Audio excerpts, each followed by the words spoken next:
आज फिर कॉलेज को देर हो गई मुझे। अब फिर वही प्रोफेसर साहब का लेक्चर सुनना पड़ेगा। यार इस कमबख्त बस का भी यही हाल है, रोज रोज इसके कारण सुनना पड़ता है। मन ही मन भुनभुनाते हुए मेरे कदम आगे बढ़ते जा रहे थे।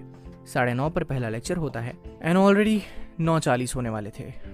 गेट पर पहुंचते ही सोहनलाल से गिलास पानी लाने का कहकर सीधा क्लास में पहुंचा तो देखा आधे से ज्यादा बच्चे आ चुके थे। क्लास खत्म करके अभी एक पीरियड का गैप था तो मैंने धूप में ही कुर्सी लगाकर सोहनलाल को मेज लाने को बोल दिया। ये मेरा दूसरा कॉलेज था जहां शहर से लगभग 20 किलोमीटर की बस यात्रा के बाद आधा घंटा पैदल पगडंडी से पहुंचना होता है। साहब कॉफी ले आओ क्या? सोहनलाल ने मेज लगा दी थी। उसे पता था कि मैं इस खाली समय में कॉफी पीना पसंद करता हूं। मैंने हौले से सर को हाँ में जुम्बिश दी और जाड़े की गुनगुनी धूप का मजा लेने लगा।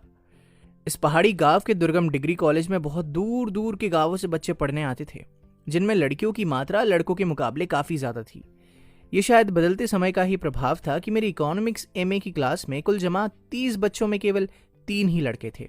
इस कॉलेज का नाम काफी विख्यात था और एकांत में दुर्गम इलाके में होने के कारण मस्ती करने के इच्छुक कम ही आ पाते थे। कुल मिलाकर यहाँ पढ़ाई का माहौल बहुत अच्छा था। अरे आपको अपना परिचय देना तो मैं भूल ही गया। बंदे को दीवान सिंह कहते हैं और मूलतः मैं पिथौरागढ़ जिले के सुदूर गंगोली हाट के एक गांव कांदा खोला का रहने वाला हूं। गंगोली हाट से ही इंटर करने के बाद अल्मोड़ा से बीए और इकोनॉमिक्स में एमए करने के बाद नैनीताल से पीएचडी करने के बाद पिछले 5 सालों से असिस्टेंट प्रोफेसर के पद पर कार्यरत हूँ। ये मेरा दूसरा कॉलेज है। तभी जोशी जी, जो इसी कॉलेज में मेरे सीनियर और मैथ के प्रोफेसर थे, मुझे देखकर पास आ गए और बोले, अरे दीवान, क्या हाल है भाई, और कैसी रही तुम्हारी दशहरे की छुट्टियां? जी बढ़िया सर। और आपकी? आप भी गए थे क्या अपने घर?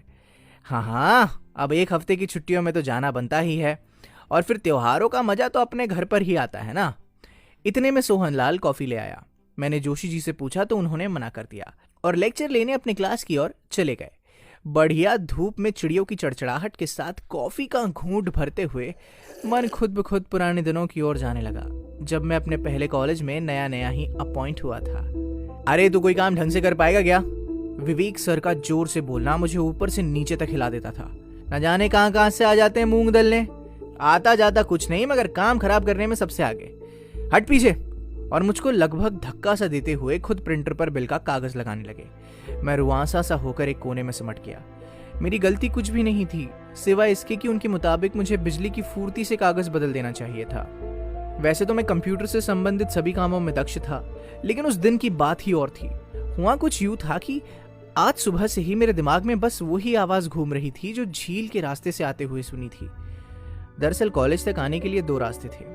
एक जो सीधे बाजार के रास्ते से होकर जाता था और सभी लोग उसी रास्ते से आते जाते थे, और दूसरे रास्ते से आने जाने में कतराते थे क्योंकि झील के बगल में जो दूसरा रास्ता था वो एक तो सुनसान रहता था, दूसरा उसे लोग भूतिया कहा करते थे।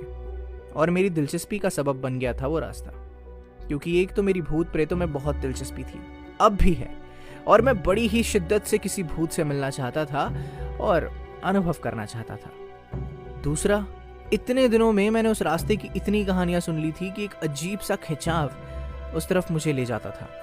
वैसे तो कॉलेज में अपॉइंट हुए मुझे 2 महीने से ज्यादा का समय हो गया था, और ऐसा आज तक नहीं हुआ था कि उस सुनसान रास्ते पर कोई इस तरह से मुझसे बात करे। ये रहस्यमय मेरी समझ नहीं आ पा रहा था। आखिर वो आवाज क्या थी? किन परिस्थितियों में वो आवाज दीवान सिंह ने सुनी थी? विवेक सर कौन थे, और वे इतने गुस्से में क्यों रहते थे?